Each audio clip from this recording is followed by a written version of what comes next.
ರಾಜ್ಯದಲ್ಲಿ ಮಳೆ ಬರ್ತಾ ಇಲ್ಲ, ಬರ್ಬಹುದೇನೋ ಗೊತ್ತಿಲ್ಲ. ಒಟ್ಟಲ್ಲಿ ಬರದ ಛಾಯೆ ಅಂತೂ ಇದೆ. ವಿದ್ಯುತ್ಗೂ ಅಭಾವ ಬರುತ್ತೆ. ಕೃಷಿಕರು ಅಣೆಕಟ್ಟಿನ ನೀರನ್ನ ನೆಚ್ಕೊಂಡು ಬೆಳೆ ಬೆಳಿಬೇಡಿ, ಮುಂಬರದಿಂದಲೇ ಮಳೆ ಬರೋ ಪ್ರಮಾಣ ನೋಡ್ಕೊಂಡು ಬಿತ್ತನೆ ಮಾಡಿ ಅಂತ CM ಹೇಳಿದ್ರು. ಅದಕ್ಕೆ ವಿಪಕ್ಷಗಳು ತೀವ್ರವಾಗಿ ಟೀಕೆ ಅಂತೆ. ಏಕೆ ಇದನ್ನು ಹೇಳಕ್ಕೆ ನೀವೇ ಆಗಬೇಕಾ? ರೈತರ ಹಿತ ಕಾಪಾಡಿ ಏನು ಮಾಡಬೇಕಾಗಿತ್ತು? ಅವರೇನು ಮಣ್ಣು ತಿನ್ನಬೇಕಿತ್ತ ಚೀಫ್ ಮಿನಿಸ್ಟರ್? ಹಂಗಾರೆ ಏನು ಹೇಳಬೇಕಿತ್ತು ಚೀಫ್ ಮಿನಿಸ್ಟ್ರು? ನಿಮಗೇನು ತಲೆಯಲ್ಲಿ ಸಗಣಿ ಇದೆಯಾ? ಏನಿದೆ ನಿಮ್ಮ ತಲೆಗಳಲ್ಲಿ ಎಲ್ಲರಿಗೂ? BJP ರಾಜ್ಯಾಧ್ಯಕ್ಷರು ರಾಜ್ಯದ ಜಲಾಶಯದಲ್ಲಿ ನೀರಿಲ್ಲ, ಅದಕ್ಕೆ ರೈತರು ಬೆಳೆ ಬೆಳಿಬೇಡಿ ಆಶ್ಚರ್ಯ ಹಾಗೂ ನೋವುತ್ತದೆ. ಏನಕ್ಕೆ ನೀರಿಲ್ಲ ಅಂದರೆ ಅವ್ರು ನನಗೆ ಆಶ್ಚರ್ಯ ಹಾಗೂ ನೋವು ತರ್ತಿರೋದು ನಿಮ್ಮದು ಬೋಳೆ ಸ್ಟೇಟ್ಮೆಂಟ್ಗೆ. ಏನು ಮಾಡಬೇಕಿತ್ತು ಚೀಫ್ ಮಿನಿಸ್ಟರ್? ನನ್ನ ಯಾರು ಆಗಲಿ ಚೀಫ್ ಮಿನಿಸ್ಟ್ರು ಹೌದು ಏನು ಮಾಡಬೇಕಿತ್ತು? ಅವರು ಎಲ್ಲ ಬೆಳೆ ಹಾಕ್ಕೊಳ್ಳಿ ಅಂತ ಹೇಳಬೇಕಾಗಿತ್ತ? ನಾಳೆ ಅದಕ್ಕೆ ಪರಿಹಾರ ಕೊಡೋಕ್ಕೆ ಮಳೆ ಬರೋದು ಕಾಯಿರಪ್ಪ.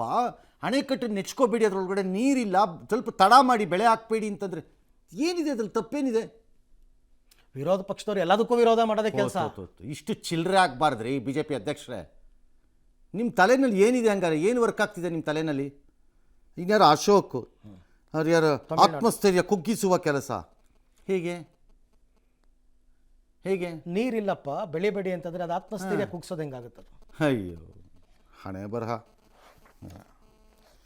ಎಸ್, ತಮಿಳ್ನಾಡಿನವ್ರು ಎಂದಿನಂತೆ ಬಿಡಲ್ಲ ಮೇಕೆದಾಟಿಗೆ ಅಂತ ಮಾಣಿಕ್ಯಂ ಠಾಕೂರ್ ಅಂತೆ ಪಾಕೂರ್ ಅಂತೆ ಅವ್ನು ಯಾವನೋ ಒಬ್ಬ ಆಗಿದ್ದಾನೆ ಅಲ್ಲಿಗೆ ಅಧ್ಯಕ್ಷ, ಅವ್ನು ಬಿಟ್ಟಿದ್ದಾನೆ ರೈಲನ್ನು. ಅದನ್ನು ಹೇಳಿ ಚೀಫ್ ಮಿನಿಸ್ಟರ್ಗೆ, ಹೋಗಪ್ಪ ಸೈನ್ ಹಾಕಿಸ್ಕೊಂಬ ಅಣ್ಣಯ್ಯ, ಅವತ್ತು ಓಡಿದ್ಯಲ್ಲಪ್ಪ, ನನ್ನ ಹಕ್ಕು, ನನ್ನ ನೀರು, ನನ್ನ ರಾಜ್ಯ, ನನ್ನ ಇದು ಅಂದ್ಕೊಂಡು ತಕ ತಕ ತಕ ತಕ ಅಂತ ಕುಣ್ಕೊಂಡು ಹೋಗಿದ್ಯಲ್ಲಪ್ಪ, ಅವತ್ತು ಇವಾಗ ಹೋಗಿ ಹಾಕ್ಸ್ಕೊಂಬರ್ರಿ ಅಂತ ಹೇಳ್ಬೇಕು. ಅದನ್ನು ಹೇಳ್ಬೇಕು. ಹೌದು, ಅದು ಹೇಳಿ, ನಾವು ಒಪ್ಕೋತೀನಿ ಬೇಕಾರೆ, ಇಲ್ಲ ಅನ್ನಲ್ಲ.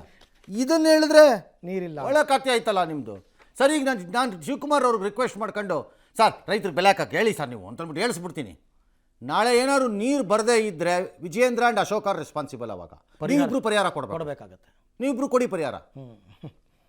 ಎಸ್. ಇನ್ನು ನಡು ರಸ್ತೆಯಲ್ಲಿ ಚಲಿಸ್ತಾ ಇದ್ದ ಈ ರಿಕ್ಷಾಗಳನ್ನು ರಿಮೋಟ್ ಕಂಟ್ರೋಲ್ ಮೂಲಕ ಅರ್ಧ ದಾರಿಯಲ್ಲೇ ಇದ್ದಕ್ಕಿದ್ದಂತೆ ನಿಲ್ಲಿಸ್ತಾ ಇದ್ದಂತಹ ಕೆಲವು ಮೊಬೈಲ್ ಅಪ್ಲಿಕೇಶನ್ಸ್ ಇತ್ತು. ಕೆಲವರು ಪ್ರ್ಯಾಂಕ್ ಮಾಡ್ತಾ ಇದ್ರು ಈ ರೀತಿ ಮಾಡಿಬಿಟ್ಟು. ಈಗ ಕೇಂದ್ರ ಸರ್ಕಾರ ಆ ಎಲ್ಲ ಆ್ಯಪ್ಗಳನ್ನ ತೆಗೆದಾಕಿ ಗೂಗಲ್ ಪ್ಲೇ ಸ್ಟೋರಿಂದ ಅಂತಂದ್ಬಿಟ್ಟು, ಯಾವುದೋ ಅರ್ಥ ಆಗ್ತಿಲ್ಲ. ಗೂಗಲ್ ಪ್ಲೇ ಸ್ಟೋರಲ್ಲಿ ಇದೆಯಂತೆ, ನಿಲ್ತಿತ್ತಂತೆ, ಕ್ರಮ ತಗೋತಾರಂತೆ. ಇಂಡಿಯಾದಲ್ಲಿ ಮಾತ್ರ ಈ ಚೈನಾ ಆ್ಯಪ್ಗಳು, ಚೈನಾಲಿ ಇರಲ್ವಾ ಈ ಆ್ಯಪ್ಗಳು? ಇರುತ್ತೆ ಸರ್, ಅಲ್ಲೂ ಇದೇ ಥರ ಮಾಡ್ತಿರ್ತಾರಾ? ನನಗೆ ಅರ್ಥನೇ ಆಗಲ್ಲ. ಚೈನಾ ಆ್ಯಪ್ಗಳು ಅಂತಾರೆ ಇವರು. ಅವು ಚೈನಾ ಆ್ಯಪ್ಗಳು ಸರಿ, ಚೈನಾಲಿ ಇಲ್ವಾ ಅವು? ಬರೀ ಇಂಡಿಯಾಗೆ ಮಾತ್ರನೇ ಮಾಡಿರ್ತಾರ ಅವರು? ಇಲ್ಲ, ಏನಪ್ಪ. ಸೊ ಈಗ ಅದನ್ನೆಲ್ಲ ತೆಗೆದಾಕೋದಕ್ಕೆ ಒಂದು ವಾರದ ಗಡುವನ್ನು ಕೊಟ್ಟಿದ್ದಾರೆ. ಈಗ ಆ್ಯಪ್ ವಿರುದ್ಧ ಕಠಿಣ ಕ್ರಮ ಕೈಗೊಂಡಿದ್ದೀವಿ ಅಂತೆಲ್ಲ ಹೇಳಿದ್ದಾರೆ. ಸಾಂಪ್ರದಾಯಿಕ ರೆಸಿಪಿ, ಮತ್ತಷ್ಟು ಬೇಕೆನಿಸುವ ರುಚಿ. ಕೋಡುಬಳೆ ಅಂದರೆ ಅಡುಕಲೆ. ತಮಿಳುನಾಡಿನ ಮುಖ್ಯಮಂತ್ರಿ ವಿಜಯ್ ಅವರ ಮೇಲೆ ವೈಯಕ್ತಿಕ ಆರೋಪ ಮಾಡಿದ್ದ DMK ಶಾಸಕ ಒಬ್ಬನ ಪೊಲೀಸರು ಬಂಧಿಸಿದ್ದಾರೆ. ಅವನು ನಿರೀಕ್ಷಣಾ ಜಾಮೀನು ಕೇಳ್ಕೊಂಡು ಮದ್ರಾಸ್ ಹೈಕೋರ್ಟ್ಗೆ ಹೋಗಿದ್ದ MLA. ಹೈಕೋರ್ಟ್ ಅವ್ರು ನಾನು ಕೊಡಲ್ಲ ಅಂದಿದ್ದಾರೆ. ಸರಿಯಾಗಿ ಮಾಡಿದ್ದಾರೆ ನನ್ನ ಪ್ರಕಾರ. ಅವನದು ಚರ್ಮ ಸುಲೀರಿ ಅಂತ ಹೇಳಬೇಕಿತ್ತು. ಅಲ್ರಪ್ಪ, ಜವಾಬ್ದಾರಿಯಿಂದ ಇರಬೇಕಾಗಿತ್ತು. ಹೇಳಿಕೆ ಕೊಡುವಾಗ ಇದು ಶಾಸಕರು ಅಂತ ಹೈಕೋರ್ಟ್ ಹೇಳಿದೆ, ಸರಿಯಾಗೇ ಹೇಳಿದೆ. ಹೌದು, ನಿನ್ನ ಸಂಬಂಧ, ನಿನ್ನ ಪಕ್ಷದಲ್ಲಿರುವ ಲೀಡರ್ಗಳ ಸಂಬಂಧದ ಬಗ್ಗೆ ಹಿಂಗೆ ಮಾತಾಡಿದ್ರೆ ಸುಮ್ಮನೆ ಇರ್ತೀಯ? ನಿಮಗೆ ಏನು ಸಮಸ್ಯೆ ಆಗಿರೋದು? ಇಟ್ಸ್ ಇಸ್ ವೈಯಕ್ತಿಕವಾದ ಪ್ರಾಬ್ಲಮ್ಮು. ಅದನ್ನು ಅವ್ರು ಸಾಲ್ವ್ ಮಾಡ್ಕೋತಾರೆ ಅಥವಾ ಮಾಡ್ಕೊಳ್ಳಲ್ವ? ಅದು ಆಡಳಿತದಲ್ಲಿ ಅಡ್ಡ ಬಂದಿದ್ದರೆ ಆಗ ನೀವು ಮಾತಾಡೋಕ್ಕೆ ಹಕ್ಕಿದೆ. ಹೌದು, ಮಾತಾಡ್ಬೋದಾಗಿತ್ತು. ನಿಮ್ಮ ತಾತನ ಮನೆ ಗಂಟೇನು? ನಿನ್ನ ಪೂರ್ವಜರಲ್ಲಿ ಚೆಕ್ ಮಾಡಯ್ಯ, ಯಾವನ್ ಏನೇನು ಹಲ್ಕಟ್ಟು ಕೆಲಸ ಮಾಡಿದ್ದ ಅಂತ. ಏನು DMK ಅನ್ನೋರು ಇಷ್ಟು ಹತಾಶರಾಗಬಾರ್ದು ಮತ್ತು ಇಷ್ಟೊಂದು ವೈಯಕ್ತಿಕವಾದ ಇದಕ್ಕೆ ತಲೆ ಹಾಕಬಾರ್ದು. 2 ತಿಂಗಳು ನಿಮಗೇನು ಸಂಬಂಧ? ಸರಿಯಾಗಿ ಮಾಡಿದ್ದಾರೆ. ಒಳಗಡೆ ಹಾಕೊಂಡು 4 ಜಡ್ಜ್ ಬಿಡಬೇಕು, ಹಂಗೇನೇ ಹಾಕ್ಬಿಟ್ಟು ಹೇಳ್ತೀನಿ. ಅವ್ನು ಯಾವನಾದ್ರೆ ಏನೀಗ ಕಾಮನ್ ಸೆನ್ಸ್ ಬೇಡವಾ? ಹೋಗಲಿ, ನಿಮ್ಮ ಪಕ್ಷದಲ್ಲಿರೋರೆಲ್ಲ ಏನು ಪರಿಶುದ್ಧ ಚಿನ್ನಗಳು, ಮೊಟ್ಟೆಗಳೆಲ್ಲವೂ ಹಂಗೇನೆ. ಎಸ್. ಬೆಂಗಳೂರಿನ ಬೇಬಿ ಡೇ ಕೇರ್ ಸೆಂಟರ್ನಲ್ಲಿ ಮಕ್ಕಳಿಗೆ ಚಿತ್ರಹಿಂಸೆ ಎಲ್ಲ ಕೊಟ್ಟರಲ್ಲ, ಅದರಲ್ಲಿ 2 ಆರೋಪಿಗಳನ್ನ HL ಪೊಲೀಸರು ಬಂಧಿಸಿದ್ದಾರೆ. ಬಾತ್ರೂಮಲ್ಲಿ ಕೂಡ ಹಾಕೋದು, ಬಾತ್ರೂಮ್ ನೀರನ್ನು ಕುಡಿಸೋದು, ವಾಷಿಂಗ್ ಮಷಿನಲ್ಲಿ ಹಾಕ್ತೀನಿ ಅಂತ ಬೆದರಿಕೆ ಹಾಕೋದು ಎಲ್ಲ ಬೆಳಕಿಗೆ ಬಂದಿತ್ತು.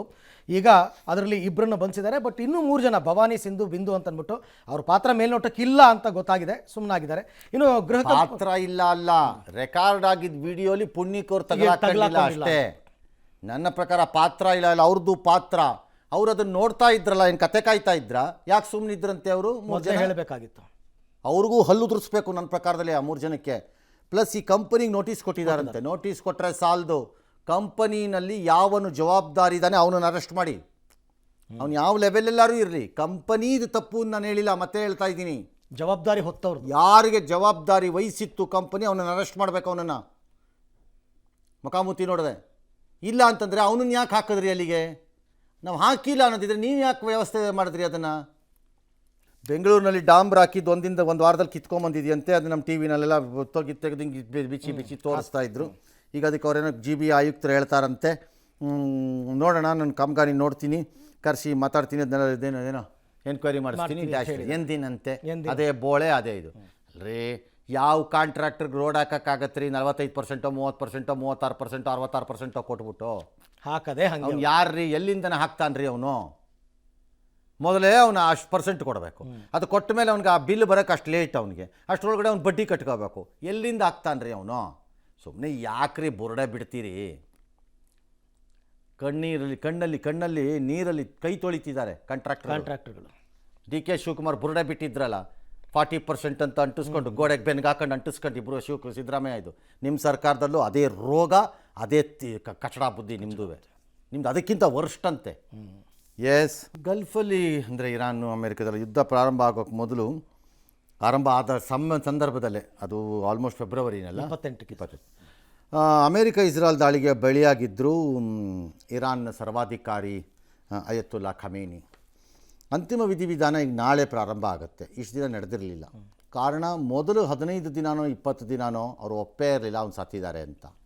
ಅವನು ಯಾಕಂದರೆ ಅವ್ರಿಗೆ ಅದು ಅರಗಿಸ್ಕೊಳಕ್ಕಾಗ್ತಿರ್ಲಿಲ್ಲ. ಆಮೇಲೆ ಇನ್ನೇನು ಮಾಡೋಕ್ಕಾಗಲಿಲ್ಲ, ಒಪ್ಕೊಂಡು. ಅದಾದಮೇಲೆ ಬಾಡಿಯಲ್ಲಿದೆ ಅನ್ನೋದೇ ಗೊತ್ತಿರಲಿಲ್ಲ ಯಾರಿಗೂ. ಅದಾದಮೇಲೆ ಭಯ ಏನಿತ್ತು ಅಂದರೆ, ಏನಾದ್ರು ಕ್ರಿಮೇಷನ್ ಮಾಡೋಕ್ಕೆ ಹೋದರೆ, ಶವ ಅದು ಯಾತ್ರೆ ಗೀತ್ರೆ ಎಲ್ಲ ಮಾಡಿ ಕಾರ್ಯಕ್ರಮ ಎಲ್ಲ ಮಾಡೋಕ್ಕೆ ಹೋದರೆ ಎಲ್ಲವರು ಮತ್ತೆ ಬಾಂಬಾಕಿ ಇನ್ಯಾರನ್ನು ಸಾಯಿಸ್ತಾರೋ ಅಂತ. ಹಾಗಾಗಿ ಅದು ಹಾಗೇ ಇತ್ತು ಶವ. ಈಗ ಅದಕ್ಕೆ ಮುಕ್ತಿಯನ್ನು ಕೊಡ್ತಾ ಇದ್ದಾರೆ. ಭಾರತದಿಂದ ಕೂಡ ಒಂದು ತಂಡ ಹೋಗಿದೆ, ಬಿಹಾರದ ರಾಜ್ಯಪಾಲರ ನೇತೃತ್ವದಲ್ಲಿ. ಹಲವಾರು ದೇಶಗಳ ಕೆಲವರು ತಂಡಗಳು ಹೋಗಿವೆ. ಭಾಳ ಆಶ್ಚರ್ಯಕರವಾಗಿ ಸೌದಿನವರು ಹೋಗಿದ್ದಾರೆ. ಡ್ಯಾಶು ಈ ಮಧ್ಯೆ 5 ದಿನಗಳ ಕಾರ್ಯಕ್ರಮ ಇದು ಅವ್ರದ್ದು. Yes, okay. ಇನ್ನು ಭಾವಿ ಪತಿಯಿಂದಲೇ ಪುಣೆ ಉದ್ಯಮಿ ಪುತ್ರ ಕೇತನ್ ಅಗರ್ವಾಲ್ ಕೊಲೆ ಮಧ್ಯೆ ಅಮೇರಿಕ ಹೇಳಿದೆ, ಇಸ್ರೇಲು ಇನ್ನೂ ಅದಕ್ಕೆ ಅರಗಿಸ್ಕೊಳಕ್ಕಾಗ್ತಾ ಇಲ್ಲ, ಒಪ್ಪಿಲ್ಲ ಅದು ಇನ್ನೂ. ಮೋಸ್ಟ್ಲಿ ಇರಾನ್ನ ವಿದೇಶಾಂಗ ಮಂತ್ರಿ ಅಬ್ಬಾಸ್ ಅರಾಕ್ಚಿ ಮತ್ತು ಸ್ಪೀಕರ್ ಮೊಹಮ್ಮದ್ ಬಾಫರ್ನ ಗುರಿಯಾಗಿಸ್ಕೊಂಡು ಕೇಂದ್ರೀಕೃತಗೊಳಿಸಿ ಇನ್ನೊಂದು ದಾಳಿ ಮಾಡಿದ್ರು ಮಾಡ್ತಾರೆ, ಹುಷಾರಾಗಿರಿ ನೀವು ಅಂತ. ಬಟ್ ಇವ್ರು ಹೇಳ್ದಂಗಲ್ವ ಸರ್, ಅವ್ರು ಕೇಳೋದು ಗೊತ್ತಿಲ್ಲ. ಒಟ್ಟಲ್ಲಿ ಅವ್ರು ಹೇಳಿದ್ದಾರೆ, ಎಚ್ಚರಿಕೆ ಬೇಕಾದ್ರೆ ಎಚ್ಚೆತ್ಕೋಬೋದು ಅಷ್ಟೇ. ಇನ್ನು ಪುಣೆ ಉದ್ಯಮಿ ಪುತ್ರ ಕೇತನ್ ಅಗರ್ವಾಲ್ ಕೊಲೆ ಕೇಸ್ನ ಆರೋಪಿಗಳನ್ನು ಈಗ ನ್ಯಾಯಾಂಗ ಬಂಧನಕ್ಕೆ ಒಪ್ಪಿಸಿದ್ದಾರೆ. ಆರೋಪಿಗಳಾದ ಸಿಯಾ ಗೋಯಲ್, ಪ್ರಿಯಕರ ಚೌತನ್ ಚೌಧರಿ ಇವರು ಪುಣೆ ಕೋರ್ಟ್ಗೆ ಹಾಜರುಪಡಿಸಿದಾಗ 14 ದಿನ ನ್ಯಾಯಾಂಗ ಬಂಧನ. ಬಟ್ ಆದರೆ ಈ ಸಿಯಾ ಗೋಯಲ್ ಕೋರ್ಟಿಂದ ಹೊರಗೆ ಬರಬೇಕಾದ್ರೆ ಉದ್ದಟತನ, ಪೊಲೀಸರು ಕರ್ಕೊಂಡು ಹೋಗಬೇಕಾದ್ರೆ ಸಿಯಾ ಮಾಧ್ಯಮಗಳತ್ತ ಮಧ್ಯದ ಬೆರಳನ್ನು ತೋರಿಸಿ ಅಸಹ್ಯವಾಗಿ ಸನ್ನೆ ಮಾಡಿಬಿಟ್ಟು ಹೋಗಿದ್ದಾಳೆ. ಅಲ್ಲ ರೀ, ಅವಳೇ ಅಸಹ್ಯ. ಹೌದು, ಇನ್ನು ಅವಳು ಮಾಡಿರೋದೆಲ್ಲ ಅಸಹ್ಯ. ಅವಳು ಮಾಡಿರೋದೆಲ್ಲ ಚರಂಡಿ ಕೆಲಸ. ಅವಳು ಗಟ್ಟರ್. ಅವಳೇನ್ರಿ ತೋರಿಸೋದು ಇನ್ನೊಬ್ಬರಿಗೆ? ಒಂದು ಪಶ್ಚಾತ್ತಾಪ ಆದರೂ ಬರ್ಬೋದಾ ಅಂತ ಎಕ್ಸ್ಪೆಕ್ಟ್ ಮಾಡಿದ್ರೆ ಹೆಂಗ್ರಿ ಪಶ್ಚಾತ್ತಾಪ ಬರುತ್ತೆ? ಪಶ್ಚಾತ್ತಾಪ ಯಾಕೆ ಬರುತ್ತೆ ಇಂಥ ಕಚಡಗಳಿಗೆ? ಹೌದು. ಹಾಗಾಗಿ ಅವಳು ತೋರಿಸಿದ್ದನ್ನು ಭಾಳ ಗಂಭೀರವಾಗಿ ತಗೊಳ್ಳೇಬಾರ್ದು. ಹೌದು ಅಲ್ವಾ? ಅವ್ನು ಸೀರಿಯಸ್ ಆಗಿ ಟ್ರೀಟೇ ಮಾಡಬಾರ್ದು. ಗಟರ್ನಲ್ಲಿ, ರಾಜಾ ಕಾಲುವೆನಲ್ಲಿ ಯಾವುದಾದ್ರು ಒಂದು ಪ್ರಾಣಿ ಇದ್ದರೆ, ಒಂದು ಜಂತುಳು ಯಾವುದೋ ಒಂದು ಬೆಳೀತಾ ಇದ್ರೆ ಅದಕ್ಕೆ ನಾಚಿಕೆ ಆಗುತ್ತೇನ್ರಿ ನಾನು ರಾಜಾ ಕಾಲುವೆಯಲ್ಲಿದ್ದೀನಿ ಅಂತ? ಇಲ್ಲ, ಖಂಡಿತ ಇಲ್ಲ. ನೋಡಿದ್ ನಿಮಗಾಗಬೇಕಲ್ವೇನ್ರಿ ಅದು? ಅಯ್ಯೋ ಅದು ನೋಡೋ ಆ ಗಲೀಜಲ್ಲೂ ಅದು ಹೆಂಗೋ ಬದುಕೊಂಡಿದೆಯಲ್ಲ ಅದು ಅಂತ ನಿಮಗಾಗಬೇಕು. ಅಷ್ಟೇ ಇದುವೇ, ಇದು ಅಷ್ಟೇ. ಗಟರ್ನಲ್ಲಿ, ಚರಂಡಿನಲ್ಲಿ ಬದುಕು ಸಾಗಿಸ್ತಿರೋದನ್ನು ನೋಡಿ ನೀವು ಯಾಕೆ ಸಮಾಜ ನಾಚಿಕೆ ಪಟ್ಕೋಬೇಕು? ಆಕೆ ನಾಚಿಕೆ ಪಟ್ಕೋಬೇಕಾಗಿತ್ತು ಬೇಕಾದರೆ. ಇದ್ರೆ ಹಾಗೆ ಬದುಕನ್ನು ನಡೆಸಲಿ ಬಿಡಿ. ಸರಿ ಸರ್. DK ಶಿವಕುಮಾರ್ ಅವರು ಅಧಿಕಾರ ವಹಿಸ್ಕೊಂಡು 1 ತಿಂಗಳಾಯಿತು. ಇವತ್ತು ಸಿದ್ದರಾಮಯ್ಯವ್ರ ಮನೆಗೆ ಹೋದ್ರಂತೆ, ತಿಂಡಿ ತಿಂದ್ರಂತೆ, ಎಲ್ಲ ನಮಸ್ಕಾರ ಅಂತ ಕಾಲಿಗೆಲ್ಲ ನಮಸ್ಕಾರ ಮಾಡ್ಕೊಂಡ್ರಂತೆ. ಡ್ಯಾಶು ಎಲ್ಲ ಆಯಿತು. ಉಪಹಾರ ಅದೇನು ಅಂದರೆ ನಾನು ಇನ್ನೋರ್ನ ಮರ್ತಿಲ್ಲ ಅಂತ ತೋರ್ಸೋದಕ್ಕೆ ಒಗ್ಗಟ್ಟಾಗಿದೆ ಇರಬೇಕು. ಗೊತ್ತಿಲ್ಲ ಇದು ಕಂಟಿನ್ಯೂನಾ ಎವ್ರಿ ಮಂತ್ ವಿಸಿಟ್ ಇರುತ್ತಾ, ಬಟ್ ಫಸ್ಟ್ ಮಂತ್ ವಿಸಿಟ್ಟಾ ಏನೋ ಗೊತ್ತಿಲ್ಲ ನಮಗೆ. ಸಿದ್ದರಾಮಯ್ಯವ್ರ ಮನೆಯಲ್ಲಿ ಇಡ್ಲಿ ಅಥವಾ ದೋಸೆ ಅಥವಾ ತಿಂಡಿ ಲಭ್ಯ ಇರೋ ಆಧಾರದ ಮೇಲೆ ಇವೆಲ್ಲ ತೀರ್ಮಾನ ಆಗುತ್ತೆ ಅಷ್ಟೇ.